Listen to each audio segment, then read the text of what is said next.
Merci en tout cas pour votre contribution. Eh bien, la littérature m'a fait gagner en maturité et cette phrase vient de notre invité témoin, je le rappelle, qui n'est autre que le docteur Hervé Agoubli. Le docteur Hervé Agoubli est donc auteur de 6 articles scientifiques. Il est enseignant à l'université de Cocody, docteur en lettres modernes. Il est aussi chef de service et de la communication, on va dire, du ministère de la Culture et de la Francophonie. Absolument.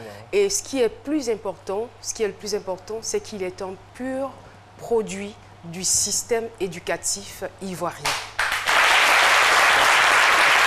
Encore une fois, bienvenue sur le plateau de ce midi. Merci, j'aime l'exergue que vous avez fait de souligner effectivement que tout mon parcours s'est fait ici. Maintenant que j'ai soutenu ma thèse de doctorat et que j'enseigne à l'université, j'ai la possibilité de sortir participer à des colloques et des séminaires et c'est toujours que je vais avec beaucoup de fierté pour noter que j'ai subi tout mon parcours, mon cursus ici. Et si on s'attardait un tout petit peu sur ce parcours dont vous nous parlez, votre parcours scolaire? Oui, bon, enfin, en général, moi, je ne me présente pas comme quelqu'un de super doué. C'est pas une vérité historique. Hein. Je veux dire, j'ai été un élève normal, banal, hein, en primaire. Et puis après, au collège, hein, je suis entré au collège, je vais partir dans un lycée qui s'appelle Destin. C'était à Bobo, derrière Rail, quand même. Et comme j'avais le mal des transports, mon père a décidé que je devais me rapprocher de la maison. Donc il m'a fait entrer au lycée moderne Adama Sanogo, où j'ai fait mes classes de la 6e jusqu'à la 3e. J'ai un frère jumeau qui, lui, était au lycée moderne d'Abobo. Et tous les deux, on était 3 à suivre le même parcours. Et tous les 3, on a été reçus au BEPC, mais on n'a pas eu la moyenne d'orientation. Donc, on devait reprendre tous 3 la classe de 3e. Et comme on était jumeaux, on était appelés à souffrir le même sort. Et donc, on a décidé que l'aîné devait faire la seconde et que les deux cadets, Ange et moi, il s'appelle Ange, je le salue au passage, devions reprendre la 3e. Donc, moi, j'ai repris ma 3e. Je devais être soumis à un texte d'orientation. Dans le lycée, on n'était que 2. Sédogo Nathalie, je l'ai perdue depuis cette occasion. Si elle me voit, j'embrasse bien fort. Et que 2, donc le lycée ne dépose pas nos dossiers pour faire le test d'orientation. Donc, c'est pas notre faute, c'est bien la sienne. Hein. Et donc, finalement, on décide de nous offrir la scolarité jusqu'en terminale. Donc, j'ai le choix. J'ai le choix en 3e de faire une seconde scientifique ou une seconde littéraire. Et donc, je choisis de faire une seconde littéraire. Alors, c'est catastrophe, quoi. Je veux dire, dans la famille, tout le monde me dit oui, mais il faut faire une série C, mais tu as fait une série littéraire, c'est pourquoi? Pourquoi on voulait vous imposer une série scientifique? Oui, mais parce que moi, j'ai des étudiants aujourd'hui, ils ont tous, quand ils arrivent à l'université, c'est galère, ils sont malades, quoi, parce qu'on leur dit, vous faites la littérature, vous n'arriverez à rien, ça débouche sur rien, tout. Et les mêmes préjugés avaient cours à l'époque déjà. Donc, mes parents étaient absolument convaincus que si je faisais une série littéraire, j'allais échouer, c'était la catastrophe. Et surtout même en philosophie, on dit généralement que quand vous faites la philosophie, soit vous devenez professeur de philosophie, ça, soit vous devenez fou. Il y a 2 options. Bon, voilà, donc, vous voyez le choix. Et vous, vous êtes passé par là? Oui, mais j'ai fait la philosophie, mais je ne suis pas fou du tout. Voilà. Donc, c'est ma mère qui s'oppose à tout ça et qui dit, si le garçon échoue, il va dire que c'est votre faute. Il veut faire la littérature, vous le laissez aller en série littéraire. Donc, ma mère l'emporte sur tous les débats qu'il y a eu à l'époque. Et puis, donc, je vais faire une série A. Je fais la seconde A toujours au lycée moderne Adama Sanogo. Mais je décide, parce que je n'ai pas fui les maths en fait, de faire une série A1 plutôt. Donc je fais la seconde A1, la première A1, le bac A1 et je suis reçu au bac. Et là, j'ai la possibilité de m'orienter. Donc là, on est vraiment collègues. Et là, je veux dire que d'élève moyen, vous devenez un élève brillant. C'était vraiment la révélation. Je veux dire, je sentais l'affaire. C'est-à-dire, vous n'aviez pas besoin de m'expliquer grand-chose. Et puis, je le faisais naturellement. Je veux dire, je prends un livre, je le lis. On ne me demandait pas de le faire. Hein, je rentre chez moi, je sais que je dois vraiment lire un bouquin, repasser mes leçons. Je sais tout ça d'instant parce que je fais ce que je veux. C'est cela. Puis, en fait, Et ce que vous aimiez aussi. Réussir dans la vie, c'est vraiment faire ce qu'on aime. Après, on peut ne pas être riche, on peut... Et puis, bon, quand quelqu'un est enseignant, est-ce que c'est... Je sais pas une catastrophe, quoi, il est enseignant. Il aime ça. Ouais, c'est pas grave, il est enseignant. Il va enseigner enfin, aux jeunes il va leur transmettre le savoir. C'est tellement noble. Oui, pourquoi on veut culpabiliser forcément ce... Je sais pas, j'ai un problème avec ça. C'est peut-être les mesures d'accompagnement qu'il va falloir revoir. Oui, bon, ça, il faut faire confiance aux différents syndicats, avec le gouvernement, ils se battent tout le temps. Mais je veux dire, il faut vraiment que les apprenants, que les élèves fassent ce qu'ils ont envie de faire. Et après, donc, vous allez à l'université. Je vais à l'université, on me dit, tu veux faire quoi? Je dis philosophie. Vraiment, là, encore toi. On dit, les gars, mais qu'est-ce qui lui arrive? Je vais faire la philosophie parce que j'étais bon en philosophie au lycée. C'est bon. On était en seconde déjà ou en première. On partait, nos exposés ou nos devoirs étaient lus dans les classes de terminale. Donc, on partait dans les différentes classes, on faisait le tour. Il y avait le professeur improvisait des débats entre les premières et les secondes. Donc, nous, on avait l'équipe de la première, il y avait l'équipe de terminale et puis on débattait, quoi. C'était extraordinaire. Donc, ça m'est resté.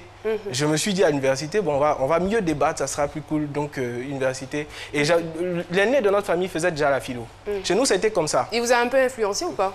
Oui, il était brillant, mais pour réfléchir. Vous lui donnez une dissertation, il allait jusqu'à l'ouverture, mais l'ouverture encore, c'était autre chose.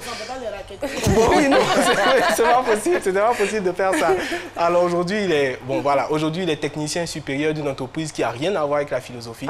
Rien à voir avec la philosophie. Donc vous voyez que c'est pas... Les questions d'orientation, des fois, il faut vraiment avoir confiance aux jeunes. Et vous, qu'est-ce que la philosophie vous a réellement apporté? Alors, finalement, l'ouverture d'esprit. C'est-à-dire que des fois, je me regarde, là, avant-hier, je viens de participer à un colloque sur... Le thème du colloque, c'était le hasard dans les sciences et dans les lettres. Bon. Donc, vous arrivez quand même à percevoir quelque chose dans pas rien et dans ce rien-là. Et l'acuité du regard, la profondeur du regard. Moi, aujourd'hui, j'enseigne à la fac. Je suis également, vous l'avez dit, chef du service de la communication du ministère de la Culture. Mais ça sert tous les jours. C'est votre capacité à observer quelque chose, à être tranquille, à être vraiment froid devant les situations. Moi j'aime la froideur, le calme dans la situation. Et puis d'émettre un avis qui est informé parce que vous avez la culture et parce que derrière vous avez appris justement à prendre sur vous pour réfléchir, pour n'agir que quand il faut, pour doser la réflexion, pour doser l'effort. Et puis, je dis aux jeunes, ça fait mouche. Ouais. Je suis d'accord avec vous, je suis d'accord avec vous, mais en même temps, il faut le dire, entre l'intellect et la maturité, il y a une grande différence. C'est deux choses carrément différentes. Alors, est-ce que cette littérature, vous avez lu beaucoup de livres lorsque vous étiez au lycée, vous avez fait la philosophie, vous avez été passionné par la littérature, est-ce que cela vous aide réellement à prendre des décisions dans votre vie quotidienne? Oui. Deux exemples. Le premier, très rapidement, c'est comment je suis arrivé au ministère de la Culture. Comment j'y suis arrivé. Un jour, le ministre de la Culture, je connaissais un peu, enfin que je connaissais, a décidé de mettre sur pied ou d'organiser un colloque sur la Renaissance en Côte d'Ivoire après la crise post-électorale. Donc vous savez que les ministres, les présidents n'ont pas le temps de faire leur discours, ils ont beaucoup de choses à faire. Donc chacun a son auteur, Macron a son auteur, Hollande avait son auteur, Sarkozy était pareil, tout le monde a son auteur.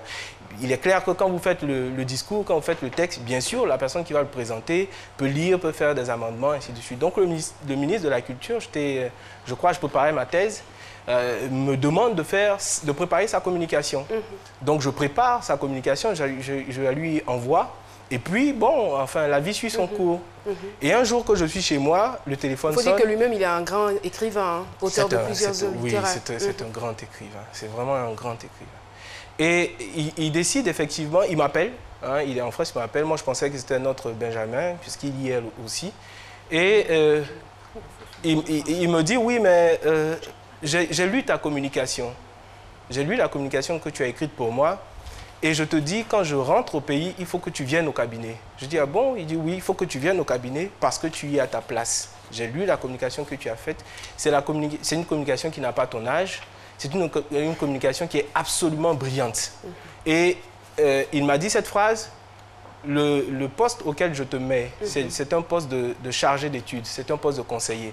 Il y a dedans une dimension de représentation. Et il dit, la représentation, ça veut dire rendre présent. Si je ne suis pas là, là où tu es, tu me rends présent. Or, quand je lis le travail que tu as fait, tu peux me rendre présent partout où tu es. Si je ne suis pas là, ça veut dire, par ta présence, je suis effectivement dans les lieux où tu es. Et donc, de voir effectivement que le fait de lire, le fait de se cultiver, vous permet de gagner de cette estime-là aux yeux de quelqu'un qui, vous l'avez signifié tout à l'heure, c'est un grand écrivain, c'est un ministre et tout, mais qui vous considère comme, à la limite, son égal, la personne qui peut le représenter en cas de son absence. Donc, la littérature, effectivement, vous fait gagner cette maturité. L'autre chose, l'année dernière, je crois, on a participé à un séminaire sur la sécurité. Il y avait des préfets, il y avait l'armée, tout le monde, pour savoir comment, bon, écoutez, quand même des problèmes de sécurité, quoi. Et moi, j'ai participé à un panel, et j'ai fait une proposition sur le récit national. Je dis, il faut qu'on fasse un récit national, il faut qu'on écrive, il faut qu'on voit comment on peut agencer tout ça. On part en plénière, au moment de donner les éléments que nous avons dégagés, chacun.